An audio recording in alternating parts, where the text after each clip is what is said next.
So we've already gone through the inspection and the appraisal. Now we're on to the last one, the loan contingency.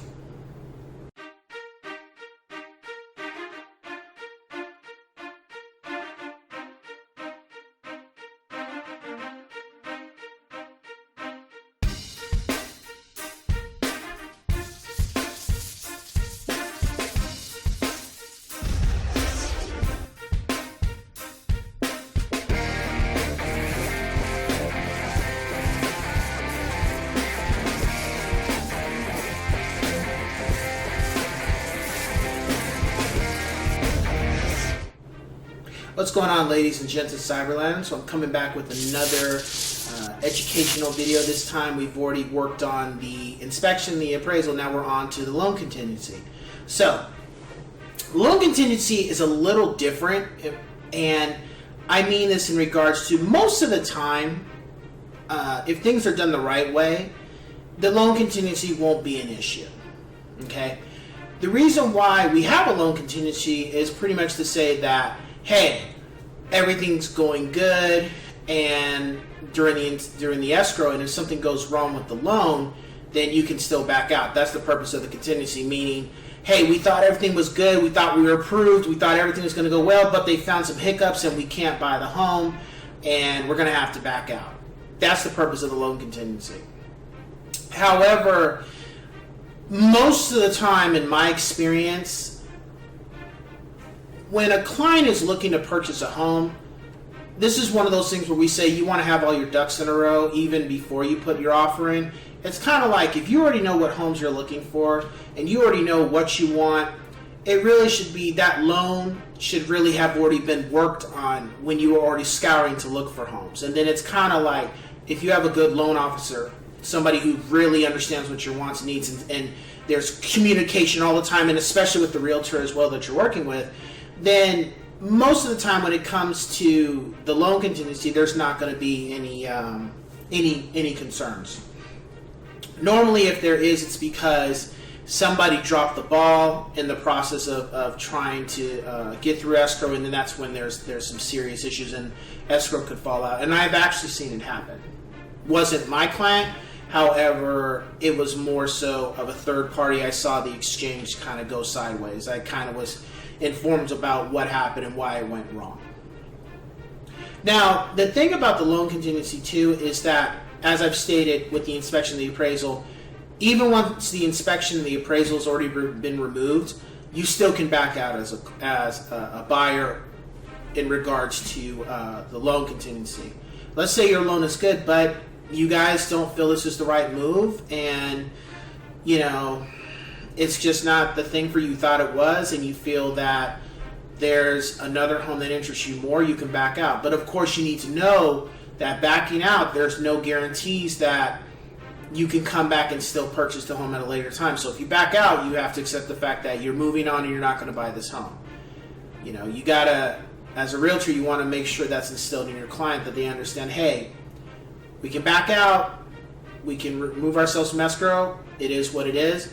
However, you understand that, once you make this call, then this home may not be available and somebody else is going to get it. And if you're okay with that, then hey, let's do it. If this is not right for you, then let's do it. Because again, as a realtor, you're there to serve your client's needs. It's not about you. You're not the one living in this house. Yes, you'll get a commission from the sale of this home, of them buying it and the listing agent selling the home. But the reality is, at the end of the day, that's not what this is about. It's about making your clients happy. It's getting them what they want and making it possible for them, and doing everything you can in your power to make that a reality. Now, the other thing about a loan contingency is that you can do is kind of use it as leverage. And let me kind of say how you can do that. So let's say, for example, the inspection is going good, and you're concerned that, hey, we did the inspection, we did the appraisal, we're going through that, but we still feel unsure about removing the contingencies. Because let's say you have a situation where the listing agent says, hey, in order for it to go in escrow with you, we need to have these things done really fast, like the inspection done, this and that. They just make certain demands, and they can do that as a listing agent as long as it's legal, of course. And you're concerned about, well, if we remove the inspection and we do the appraisal so soon, do we still have to buy the home if we don't want it? It's like, no. And it's only an issue when you remove all three. And one thing I advise all my clients to do is never remove all three contingencies. If you need to remove one at least, understandable, but never remove all three. Ever. And the reason being is because, let's say you guys thought everything was good with your loan, and it's not, and you removed all contingencies, and you can't buy the home. Well, guess what?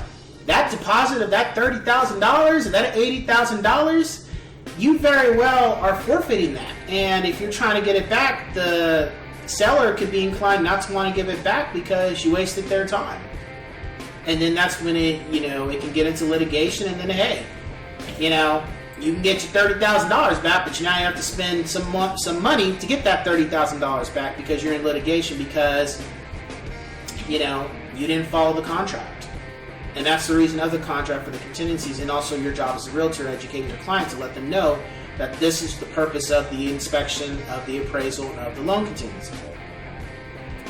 Because some people think that, well, if I just remove the loan contingency starting out, we're good. I'm like, And this is where I'm going to get into a story. So, had a situation where my clients were good to go. They had done everything. They were good on their end. And they just weren't able to buy the home because they had the seller didn't want to wait for they had to sell their place, and the seller didn't want to wait for it. And I understand they had somebody else up. And I did my due diligence with the listing agent to try to see if I can get my seller or get my buyer to purchase the home if things don't go well. And the funny thing that ended up happening was it didn't go well. Kid you not. The buyer was everything was going good for the buyer, and then all of a sudden, apparently the lender didn't fully do their due diligence like they said they did. And what ended up happening was the loan couldn't be approved and the escrow fell apart. And even though I was there to serve my client's needs, I felt bad for the buyer because they did everything they were supposed to do. They did everything they were supposed to do. They did everything to the T, and they had a lender that wasn't doing their job, and it cost them the house that they wanted. And this is the other thing I'm going to also get into, mix in with loan contingency. Don't just hire anybody to be your lender.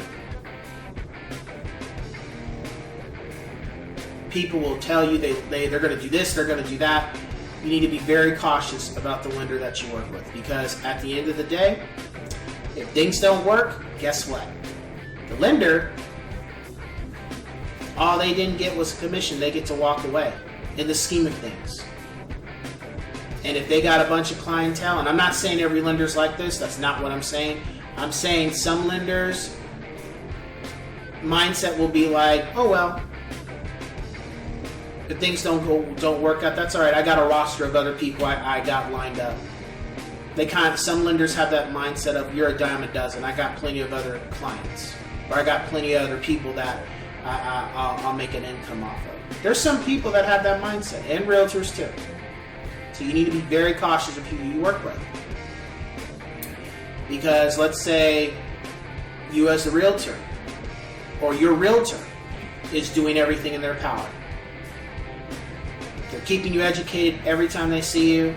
They're giving you updates. Every time they get an update, they're giving you something every single time. And then all of a sudden, the lender, who you have no control over, even though you talk with the lender, you're not their boss per se. Your job, it's supposed to be a coexisting to make this transaction happen, this escrow to closing. Your clients get the home and everybody gets paid in the process. But at the end of the day, the clients are happy. But can't force the lender to do their job. You can kind of say, hey, we need to do this, do that. But, at the end of the day, if it's especially a lender that your client hired that you don't personally know, you kind of got to do your best to work with them. But if the lender's nonchalant and not really doing that much, or doesn't take it seriously, your clients very well could fall out of escrow. And that nearly happened with one of my clients. They didn't do anything wrong.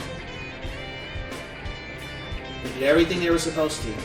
And unfortunately, there was some hiccups going on with the loan that I had to step in and do my part. Well, not necessarily do my part. I had to step in and do some things that was not part of my job. Why? Because I wasn't going to allow my clients to lose the home that they wanted. See, that's the thing as a realtor. When that whole thing about, well, that's not my job, check that crap at the door. Just check it at the door. Don't look at it as not part of the job. Look at it as like, are you here to be a realtor? Are you here to be a damn good one? And are you here to help people and educate? And if that's yes, then check that at the door. Because at the end of the day, nobody's going to care about who did what. I mean, your clients will care to an extent, as long as you're able to deliver what they asked. But that's it. Past clients I've worked with, at the end of the day, it's about the relationship I established with them, and it's about what I did to serve their needs and get them into their home. That whole nitty-gritty about, well, who did this, who did that, that doesn't fully matter. The only time you bring it up is like if people are asking, how did you manage to make it happen for them? Well, then you mention those things. But otherwise, it doesn't matter.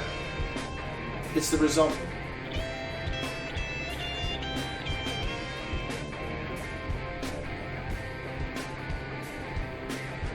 So with the loan contingency and the lender, those go hand in hand. You got to keep that in mind. And it's normally my experience that's always the last contingency that does get removed. Sometimes the appraisal and the inspection can kind of get mingled together, or sometimes they both can be removed. However, the loan is always the last resort, because even if the house is great and even if it appraises for the right price, that loan situation, there could always be a hiccup. And in my experience, there's always been a hiccup. It's just been something that wasn't thought, or something wasn't calculated right, and then it turns into like, well, we got to fix this, or it's always like coming down to the wire. But you know, I haven't had a situation myself where the escrow fell out because of the loan. I've had situations where you know, this isn't good, this could be a problem for my client, but I've never had to where he fell out of escrow because of the loan. But kind of had to light a fire under some people to say, hey, what do we, you know, we got to do this, got to do that. Or I would even say, what do you need me to do? I would give it right back to the lender. Is there anything I can do? Is there anything you need of me? Why? Because at the end of the day, I was trying to help my client. I didn't care about, well, that's not my job. There was no ego or any of that crap. It was just like, well, what can I do? Is there anything I can do to make this work?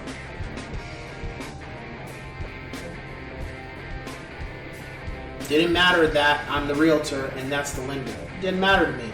It was like, what can I do to make this work? What is there anything? You need me to go over here? I just looked at it like I don't care about the title at this point. I care about getting my clients what they ask for. That's all I care about. I don't care about anything else. Doesn't matter if I was the one who drove 50 miles over here to do this to make it happen. I don't care.